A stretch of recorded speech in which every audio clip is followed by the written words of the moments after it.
생각을 합니까? 요사이 가장 유머러스하게 존경받는 사람을 밥사라고 한답니다. 동네에서 맛있는 밥을 자주 사는 사람, 그래서 밥사가 가장 존경받는 사람이라 합니다. 우리 공동체에도 요사이 그런 것을 보게 됩니다. 그래서 박사 위에 밥사가 있다. 밥을 자주 사는 사람이 최고의 사람이라는 것입니다. 그런데 밥사보다도 더 위에 존경받는 언어가 있는데 그것이 감사다. 감사 강연자들이 그렇게 말하고 있는 것을 보게 됩니다. 금년 한 해를 우리가 돌아보고 하나님께서 반년 동안, 오늘은 우리 6월 마지막 주일입니다. 하나님께서 정말 지켜주시고 인도해 주심에 대해서 정말 하나님께 우리가 감사하는, 그래서 오늘 본문 20절에 범사의 우리 주 예수 그리스도의 이름으로 항상 아버지 하나님께 감사한다라고 기록하고 있습니다. 그래서 오늘은 항상 감사라는 제목으로 여러분에게 말씀을 드리려고 합니다. 또 감사와 관계가 되어 있는 유물을 여러분에게 하나 던지겠습니다. 여러분, 하나님이 제일 좋아하는 과일 2가지를 대라 하면 뭐라고 여러분 하시겠습니까? 감과 사과라고 합니다. 그래서 앞에 감자와 사과, 사자, 감사라고 하는 것이죠. 그래서 성경에 보게 되면 감사로 제사를 드리는 자를 하나님께서 기뻐하신다. 그러니 감과 사과를 하나님께서 가장 좋아하신다라고 하는 그게 사실입니다. 또 다음 주일은 우리가 반년을 시작하는 맥주 감사 주일입니다. 그 맥주 감사 주일은 우리가 반년에 대한 감사와 또 남은 반년에 대한 감사가 감사를 낳고 또 하나님의 은총과 축복을 우리가 기원하는, 그리고 첫 열매를 이스라엘 민족이 하나님께 드렸던 절기였던 것입니다. 우리의 영혼의 첫 열매를 우리의 삶과 신앙에 구별된 첫 열매를 통하여 하나님께 영광 돌릴 수 있는 주일이 될 수 있기를 바랍니다. 이시영 박사님이 그 감사 훈련을 시키면서 스트레스에 명약이 있다라고 하는 말을 하였습니다. 이분은 매일 아침에 일어나서 발을 마사지하면서 발에게 인사를 건다고 합니다. 자기 자신이 강연을 하고 이러다 보니 아주 많이 다닌다는 것입니다. 그래서 대지 위에 자기 발을 얹어놓고 산다는 것이 너무 감사하고 하나님께 너무 고맙다는 것입니다. 그래서 아침마다 발을 주무르면서 고맙다, 감사하다, 수고 많다, 내가 조심할게, 잘 부탁한다, 발에게 이렇게 말을 건다고 하는 것입니다. 우리 몸의 지체에 감사했을 때 우리 몸에 있는 호르몬이 세로토닉이라고 하는 호르몬이 우리에게 건강체, 면역체가 우리에게 생긴다고 하는 것입니다. 여러분, 늙었다고 우리 몸을 한탄하지 말고 지금까지 참 대지 위에 발을 올려놓게 하도록 하고 내가 원하는 곳에 가도록 해줬던 발 보고 정말 고맙다, 감사하다, 얼마나 날 위해서 수고하니, 얼마나 날 위해서 힘드니, 그러니 앞으로 나도 조심할게, 잘 부탁한다. 이렇게 우리 몸에게 감사하게 되게 되면 우리 몸에 있는 호르몬, 그 엔돌핀보다가도 병균을 몰아내는 우리 자체 호르몬이 생겨가지고 건강체를 형성한다고 하는 사실입니다. 이렇게 우리가 감사를 생각하게 되면 이 세상에 깔려져 있는 것이, 지천에 깔려져 있는 것이 감사인 것입니다. 감사하는 사람이 행복하고 감사하는 사람이 또 다이돌핀, 엔돌핀보다도 4,000배의 우리 몸을 활력으로 채워주는 호르몬이 나온다고 하는 사실입니다. 그래서 금년 한 해 삶의 문제도 우리 육체의 지체 하나하나에 대해서도 감사하는 여러분들 될 수 있기를 바랍니다. 특히 여러분 몸에 좀 어려움이 있는 곳에 발이 아픈 분들, 또 디스크가 있는 분들, 여러분들이 너무 세상 살면서 여러분의 몸을 너무 무례하게 해서 그렇습니다. 오늘 몸에게 사과하고 몸에게 한번 서로 말을 걸어 보십시다. 고맙다, 감사하다, 너무 수고했다, 잘 부탁한다, 이렇게 여러분 몸에 한번 말을 걸어 보십시오. 그러면 여러분도 모르는 사이에 우리 몸에 좋은 호르몬이 솟아올라와서 아픈 곳에 또 호르몬이 직접적으로 많이 흘러가므로 생동함을 얻게 된다고 하는 사실입니다. 고대 로마인들은 전쟁에서 이기고 이제 돌아오게 됩니다. 그렇게 되면 국민들로부터 굉장히 박수각제를 받게 되죠. 또 시가지의 퍼레이드가 이루어지게 됩니다. 그런데 이제 로마 군인들은 정말로 기쁨의 절정의 축하를 받을 때 자기 혼자서 외치는 소리가 있다고 하는 것입니다. 그것이 메몬토 모리라고 하는, 따라합시다. 메몬토 모리. 다시 한번 이 라틴어인데 크게 하면 메몬토 모리. 예, 죽음을 잊지 말라는 거죠. 그러니 전쟁에서 승리를 하고 개성장군이 되어서 이태리 로마에 가보게 되면 우리 개성문들이 많지 않습니까? 그 군인들이 전쟁을 하고 자기 조국으로 돌아왔을 때 개성문을 세워가지고 그 축하를 굉장히 엄청난 환영 인파가 모여서 축복했던 것입니다. 그 축복을 받는 정상에서 그러면 내가 이기고 돌아왔다. 그러면 그렇지. 내가 이만한 영광을 받아야 되지. 로마 장군들은 그런 법이 없다는 것입니다. 축복의 절정에서 절대로 교만하지 않는 메몬토 모리. 죽음을 잊지 말아라. 죽음을 기억해라.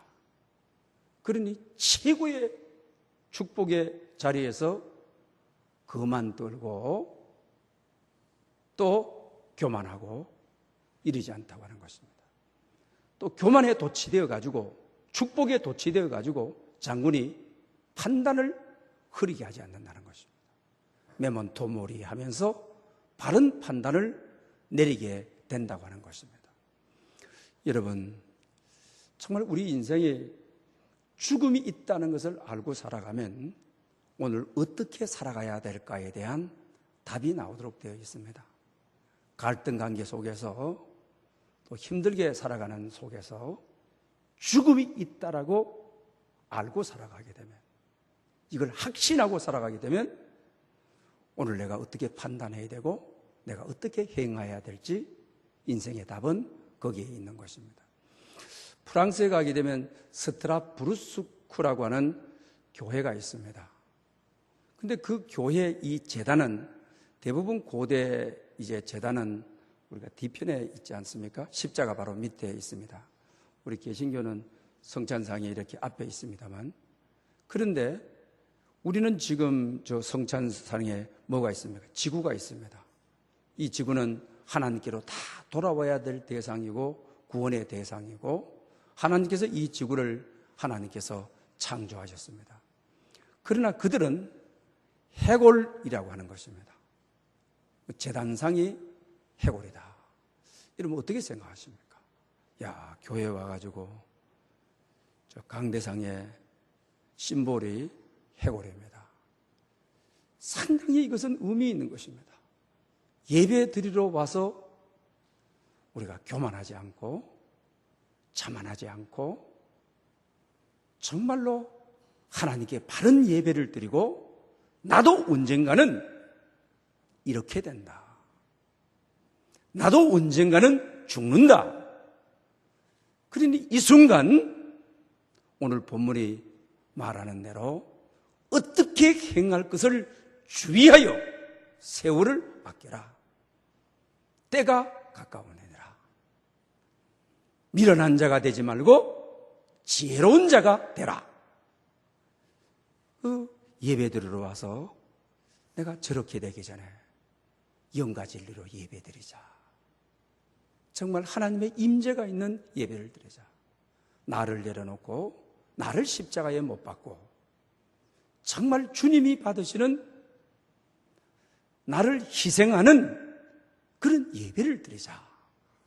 예배에 대한 바른 결단을 하게 되는 것입니다. 요사이 우리 주일 학생들도 티셔츠 여름에 입고 다니잖아요. 그런데 티셔츠 앞이나 뒤에 보게 되면 해골이 걸린 해골 패션 보지 않습니까? 여러분들이 볼 때는 야 이놈아 아무리 그래도 그렇지 해골 패션인 티셔츠를 어떻게 입고 다니나 야단하지 않습니까? 그러나 원래 패션에 있어서의 해골 모티브는 굉장히 중요했던 것입니다. 그 디자인이 그렇게 아무렇게나 나온 것이 아닌 것입니다. 장난삼아 나온 것이 아닌 것입니다. 그 옷을 입고 다니면서 죽음을 기억하자. 여러분, 죽음은 어느 누구도 예외가 될 수 없습니다. 반드시 오는 것입니다. 그런데 많은 사람들이 이걸 놓치고 살아가는 것입니다. 지금 사는 것이 그대로 영원한 줄 압니다. 30대가 영원한 줄 압니다. 40대가 영원한 줄 압니다. 마지막 날이 가까이 오고 있다고 하는 것을 모르고 저기 있는 것입니다. 그래서 오늘 본문에 미련한 자가 되지 말고 지혜로운 자가 되라. 어떻게 살아야 될지 주의하고 살아라. 세월을 아끼라. 때가 가까이 왔느니라. 이런 말씀을 하는 거죠. 결과적으로는 지혜로운 자가 누구고 세월을 아끼는 자가 누구냐. 오늘 보면 20절에 범사에 우리 주 예수 그리스도의 이름으로 항상 아버지 하나님께 감사하라. 범사에 항상 감사하라. 우리가 감사라고 하는 것이 안 해도 되는 것이 아니라 세월을 아껴야 된다. 세월이 가버리고 때가 악하여 때가 가까이 와버리면 주님 오시게 되게 되면 감사할 수 있는 기회가 없다. 그러면서 마지막에 그리스도를 경외함으로 피차 복종하라. 감사의 삶을 살 것을 우리에게 권면하고 있는 것을 보게 된다라고 하는 사실입니다. 이 지구촌에 하루에 15만 명이 죽어간다는 것이죠. 여러분, 우리 인생은 정말 딱 한 번뿐입니다. 2번 사는 것이 아닌 것입니다. 우리 인생은 연습이 없습니다. 한 번 지나간 시간을 되돌이킬 수가 없습니다. 오늘 여러분 얼마나 많이 인생이 남으셨습니까? 일본 사람들은 얼마나 많이 남았다는 말을 쓰지 않고 몇 년 동안 벚꽃을 볼 수 있느냐라고 이렇게 말하지 않습니까? 정말 여러분들은 앞으로 몇 년 동안 벚꽃을 볼 수 있는 인생인 것입니까?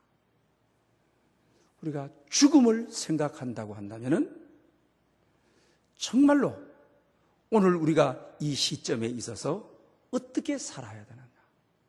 바울은 오늘 본문 15절 16절에 어떻게 행할지를 주의하여 정말 내가 어떻게 살아야 하느냐. 정말 주의하며 주의를 기울이고 살아야 된다고 하는 사실입니다. 바울 서신 전체를 보게 되게 되면 바울은 로마서 같은 경우에도 그렇지 않습니까? 1장부터 11장까지가 무엇을 믿고 살 것이냐. 여기에 대한 것 아닙니까?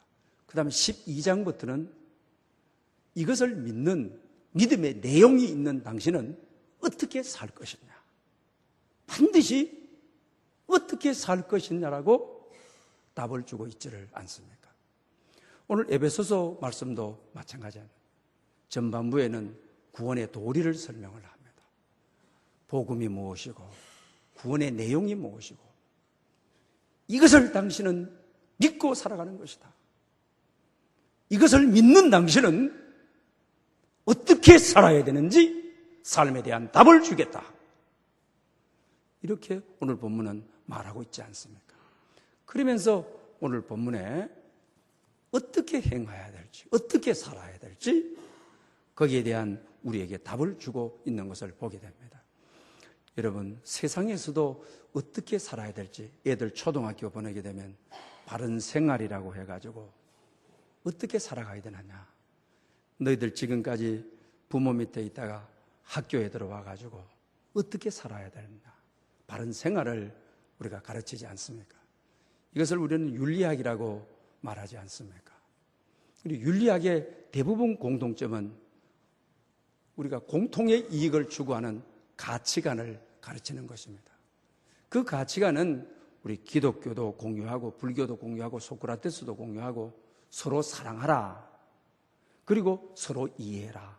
서로 참아라. 용서해라. 기독교만 있는 것이 아닙니다. 일반 윤리를 여러분 다 공부하셨지만은 보편적 가치를 추구하는 일반 윤리가 다 가지고 있는 것입니다. 그래야만이 사회 질서가 유지되니까요. 사회 질서를 유지를 위해서 어떻게 양보하고 어떠한 가치관을 가지고 살아야 되는가를 공통에 우리는 가지고 있는 도덕이 여러분 있는 것입니다. 그런데 기독교 윤리라고 하는 것은 그렇지를 않습니다. 그런 가치관만을 가르치는 것이 아닙니다. 기독교 윤리는 어떻습니까? 예수님께서 내가 너를 죽기까지 사랑하였다. 내가 너를 죽기까지 사랑하였으니 너의 이웃을 너 몸같이 사랑하라. 이것이 마땅하니라. 그래서 기독교 윤리의 본질이 마땅하니라 합니다. 따라합시다. 마땅하니라. 이걸 아는 자가 오늘 본문에 어리석은 자가 아니고 지혜로운 자다. 세월을 아끼는 자다. 때가 가까이 왔음을 아는 자다. 라고 하는 것입니다. 결과적으로 감사한 삶을 살라는 것입니다. 내가 너를 위하여 죽기까지 사랑을 했다. 그 사랑을 받았으니 이웃을 너 몸과 같이 사랑해라. 이것이 마땅한 거야. 칭찬받아야 될 일이 아니야. 상급받아야 될 일이 아니야. 신앙인의 도리야. 이걸 아는 사람이 지혜로운 자다. 이걸 아는 사람이 세상을 아는 사람이다. 가르쳐주고 있는 것을 보게 되는 것입니다. 그렇다고 한다면 오늘 어리석은 자 되지 말고 지혜로운 자 되라. 그러면 지혜가 뭐냐라고 하는 것입니다. 우리가 지혜는 성경에 보면 위로부터 오는 지혜가 있고 땅으로부터 오는 지혜가 있습니다. 하늘로부터 오는, 위로부터 오는, 하나님으로부터 오는 지혜를 성경은 소개하고 있지만 땅으로부터 오는 지혜와 지식에 대해서는 많은 언급이 없는 것을 보게 되는 것입니다. 지혜로운 자가 돼야 세월을 아끼고 때를 알게 되는 것인데, 그러면 지혜가 뭐냐라고 하는 것입니다. 라인홀드 리버라고 하는 기독교 윤리학의 거장이죠. 이분이 기독교 윤리에 대한 본질에 대한 이야기를 하면서 자기의 기도문을 소개하고 있는 것을 보게 되는 것입니다. 하나님, 내가 변화시킬 수 있는 것을, 변화시킬 수 없는 것을, 내가 할 수 없는 것을 받아들이는 겸허함을 주십시오. 그리고 내가 변화시킬 수 있는 것은, 내가 할 수 있는 것은 그것을 할 수 있는 용기를 주십시오. 내가 변화시킬 수 없는 것과 변화시킬 수 있는 것을 분별할 줄 아는 지혜를 주십시오. 우리 인생의 해답이 우리 기독교 윤리학의 거장이기 때문에 기독교의 본질을 잘 아는 그의 기도문에서 잘 나타나 있는 것을 보게 됩니다. 여러분, 우리가 인생 살아가면서 실제적으로 내가 변화시킬 수 없는 것, 엄마, 아빠, 내가 아무리 내가 다른 엄마가 있었으면 좋겠다, 다른 저 엄마가 내 엄마가 아니고, 이건 수월하게 받아들여야지. 받아들여야 될 것이지 그럼 변화시켜야 될 내용이 아니죠. 이게 지혜다. 이걸 구별하는 것이 지혜다 하는 거죠. 제가 전도사로 목회할 때 시골에 있는 교회 아픔, 그 가정에 자식이 한 10년 이상 동안 없었어요. 그러다 늦게 자식을 낳았습니다. 공무원이신데 그 자식이 얼마나 귀해요. 애지중지 엄마, 아빠, 할아버지, 할머니 가문의 사랑을 받으면서 자라죠.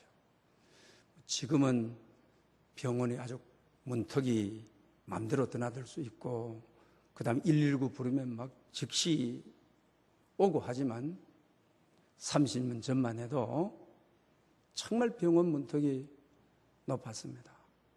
죽어가는 자식을 두고 병원을 찾아가지 못하는 사람들이 교회 안에서 수두룩했습니다.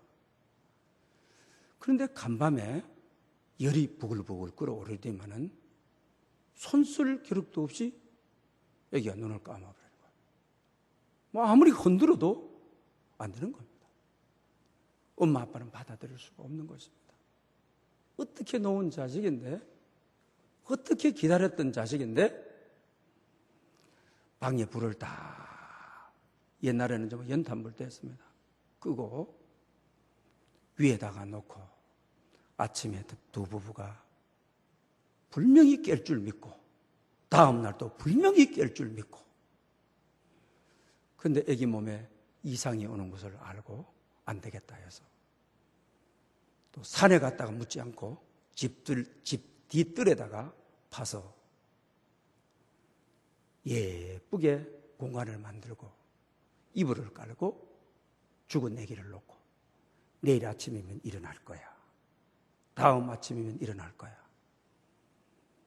1년을 그러는 거예요. 여러분, 그 엄마가 얼마나 파산된 삶을 삽니까? 아빠가 얼마나 찢어진 삶을 사는 겁니까? 그리고 시아버지, 시어머니 걱정할까 봐 알리지 않고, 또 아기의 외갓집도 알리지 않고 두문불출하면서 사는 겁니다. 여러분, 내가 바꿀 수 없는 것, 내가 살릴 수 없는 것, 내 몫에 해당되지 않는 것, 이건 정말로 버릴 줄 아는, 내게서 떠나버릴 줄 아는 겸허함을 주십시오. 여기 사실 이 영어에서 나오는 그 원문을 보게 되게 되면 뭐라고 됐습니까? 세레니티라고 되어 있지 않습니까? 세레니티라는 말은 냉정함, 냉철. 하나님, 내가 포기해야 되는 거, 내가 바꿀 수 없는 거, 내가 이러지도 저럴 수도 없는 거, 이거에 대해서는 냉철하게, 겸허하게 받아들일 수 있는 지혜를 주십시오. 이게 지혜입니다. 여러분, 우리가 세상 살으려면 아내를 앞세우고 남편을 앞세우고, 여러분, 지혜로운 자가 되라, 미련한 자가 되라. 돌아가신 분은 돌아가시는 겁니다. 돌아갔음을 수용하는 겁니다. 받아들이는 것입니다.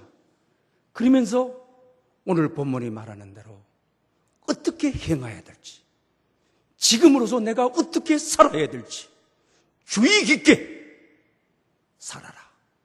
세월이 없다. 세월을 아껴야 된다. 평생 울며 지낼 거냐? 죽은 자식 평생 안고 지낼 거냐? 죽은 남편 평생 울면서 청산맞게 살 거냐? 그러다가 주님 재림할 때까지 기다릴 거냐? 어떻게 행하고 살아야 될지.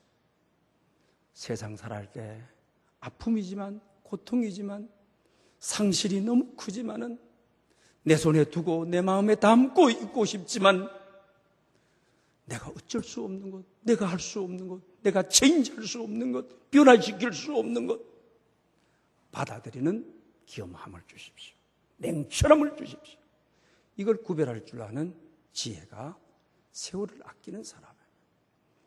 그 다음에서 내가 할 수 있는 거, 내가 체인지할 수 있는 거, 내가 성장할 수 있는데 밤새도록 자고 밤새도록 놀고 내 성장을 위해서 내가 노력하기만 하면, 내 습관을 바꾸기만 하면, 내 태도를 바꾸기만 하면 이거는 내가 할 수 있는 거야. 그런데 게을러 가지고 본문이 말하는 대로 세월을 아끼지 않는 거죠. 평생 20대인 줄 알죠. 평생 30대인 줄 알죠. 50대에 건강하고 30대에 건강하고 50대의 시간하고 30대의 시간이 다릅니다. 그렇기 때문에 세월을 아끼라.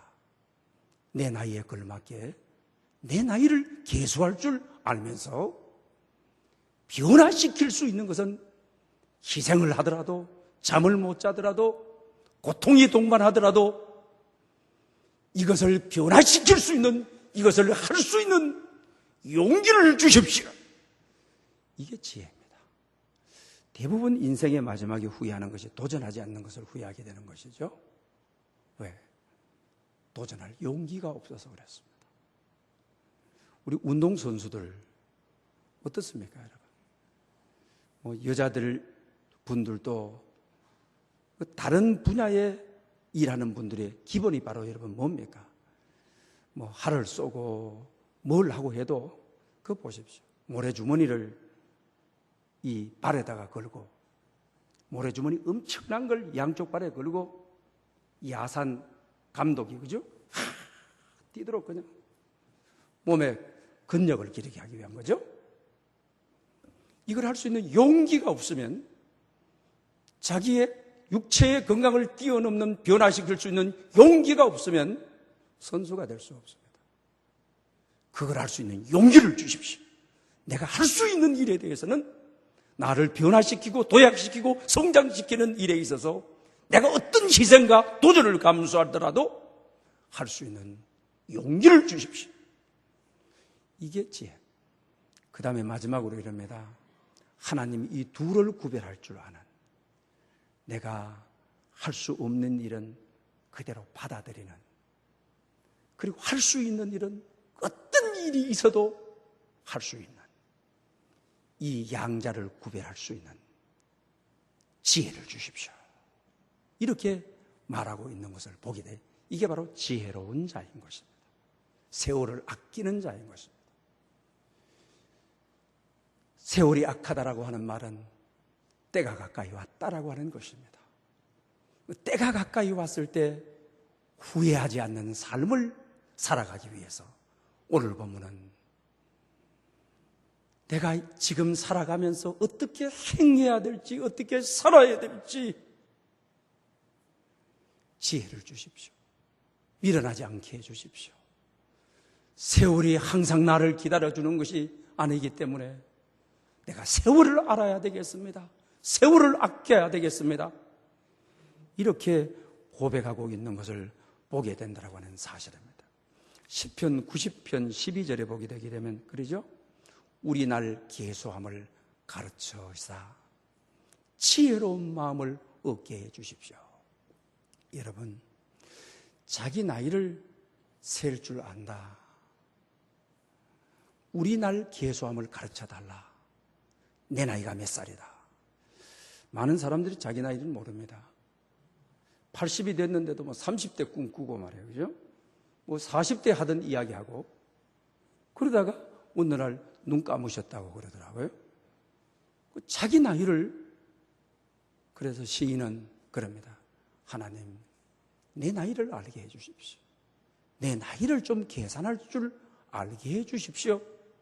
이렇게 표현하고 있는 것을 봅니다.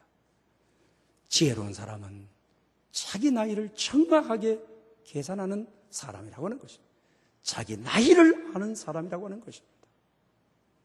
20대에 해야 될, 어떻게 살아야 될지를 아는 사람입니다.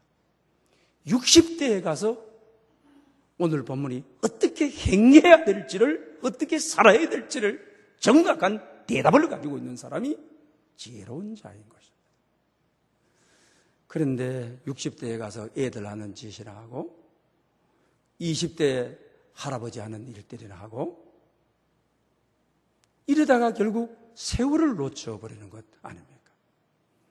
그리고 또 그런 분들도 교회 안에서 참 보게 되고 마음 아파합니다.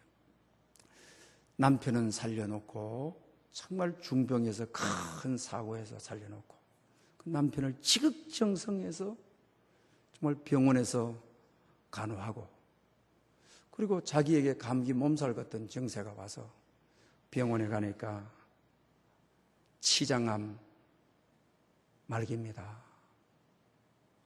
여러분, 참 이게 수술도 할 수 없습니다. 자식들은 그래도 수술이라도 해봅시다. 수술실에 들어가서 배를 열어놨다가 수술할 수 없이 다시 닫고 나와야 되는. 그리고 신방을 제가 갔습니다. 권사님이 이러시더라고요. 목사님, 사람이 죽는다는 것은 이해하지만 나에게 이렇게 구체적으로 몇 날이 있지 않아서 구체적으로 내게 마지막이 생의 마지막 날이 온다는 것을 알았더라면 이렇게 살지 않았을 것입니다. 너무 후회스럽습니다. 정말 너무 마음 아픕니다. 여러분의 나이가 몇 살입니까? 여러분은 얼마나 앞으로 남은 벚꽃을 몇 년 볼 수가 여러분 있는 것입니까? 30대, 40대가 영원하지 않습니다. 그러므로 바울은 핵심적으로 와서는 20절에 범사에 우리 주 예수 그리스도의 이름으로 항상 아버지 하나님께 감사하며 감사하게 살았을 텐데 감사를 모르고 불평하고 원망하고만 감사가 우리의 시간을 최고로 가치해야 하는 것인데 감사한 시간만이 주께 연락된 것이고 주의 임재에 가까운 시간인데 세월이 아깝다. 세월은 가버렸다. 그런 기회가 없다. 후회하는 것. 금년 한 해 반년을 여러분 생각해 보시면서 최대 최상의 감사로 감사할 시간이 계속 남아있는 것이 아닙니다. 우리에게 시간이 영원한 것이 아닌 것입니다. 시간이 내 시간이 아닙니다. 하나님의 시간 아래 우리가 있다는 사실을 잊지 말아야 합니다. 다 쓰고 죽으라고 베스트셀러가 됐던 스테반 폴란이라고 하는 미국의 재무설계사가 쓴 책이 몇 년 전에 베스트셀러가 됐었죠. 다 쓰고 죽으라는 거예요. 그 많은 사람들이 대부분 나이가 들면 얼마를 남겨뒀니? 그 돈이 미래를 그래도 나를 안전하게 한다고 하는 것입니다. 근데 얼마를 남겨뒀는데 다 쓰고 죽어야 되는데 남겨뒀는데 자기 자신은 산소호흡기를 끼고 병원에 있습니다. 이제 죽을 때가 가까이 되니 의식이 없다고 생각하는 자식들은 중환자실에 얼진도 안 되는 것입니다. 얼마 남아있는 것. 이것 때문에 자식들이 여기에만 관심이 있는 것입니다.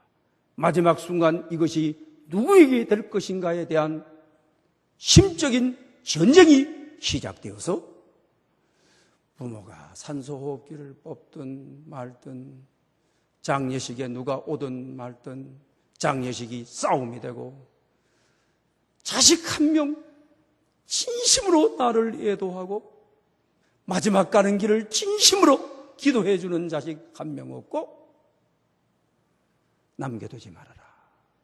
남겨두면 전쟁이 일어난다. 남겨두면 형제간에 의리다 끊는다.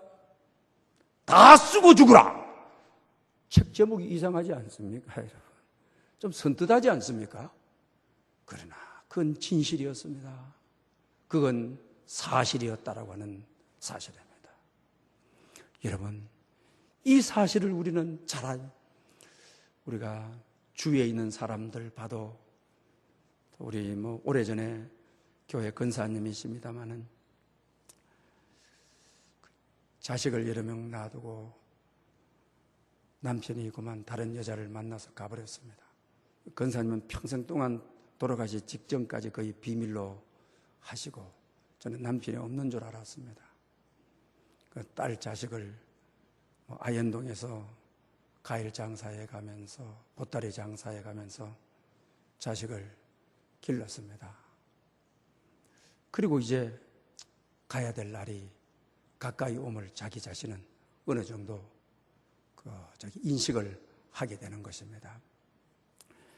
그때 이제 신방을 갔습니다. 그러니 그때 자기 속에 있는 말을 떠나기 전에, 저는 남편이 있고 또 남편이 지금 어느 병원에 치매 환자가 되어서 계신다. 나를 인사하러 올라 그러는데 내가 끝까지 거부하고 있다. 남편 없이 여러 자식 기르라고 많이 울었다. 많이 서로 많이 당했다. 그러니 이제 숨이 거의 끊어져 가시는데, 목사님, 제가 남편 없이 자식들 데리고 어떻게 하든지 자식들 출가까지 시키는 것이 엄마의義務라고 생각하고 살아왔습니다. 그러시면서 세 가지 말을 하시더라고요. 한 번도 착한 일 하지 못하고 나만 위해서, 자식만 위해서 살았습니다. 그러나 가야 될 시간이 되니 이게 너무너무 후회스럽습니다. 두 번째로는 교회 이런 일 저런 일 할 때 한 번도 큰 헌금이든 작은 헌금이든 못했습니다. 이제 하나님께로 가야 될 시간이 됐는데 하늘나라 내 집을 준비하지 못해서 너무너무 자식만 바라보고 산 것이 너무 후회스럽습니다. 그러면서 여자분들 대부분 또 처마 밑에 감추어 놨던 거, 좋은 일에 하나님의 나라를 위해서 써주십시오. 나의 이것이 전부입니다. 참 마음이 너무 아팠습니다. 저도 울었습니다.